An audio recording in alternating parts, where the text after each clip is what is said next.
ኧረ የሚገርም እርሻ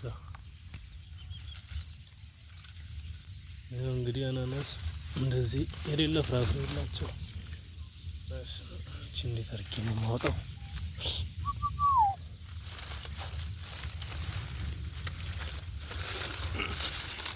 መስፈሩ ነው ከባዱ እንጂ ሌላውማ።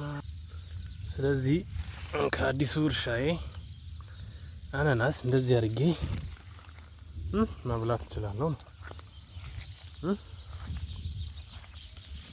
ይሄ እንደሚታየው ይሄ አናናስ ነው። በዚህ ልክ አቮካዶ፣ ሙዝ የምታዩትን እንዳለ ቶታሊ በቃ ይሄ አናናስ ነው።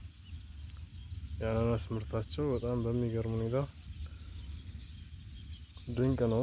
ይሄ ወደ ፊት ያለው ፓፓያ አላቸው። ምን የሌላቸው ነገር አለ?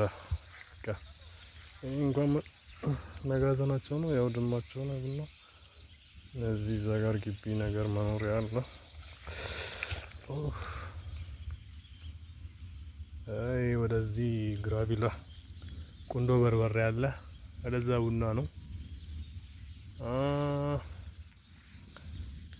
አይኛ በጣም በቃ በጣም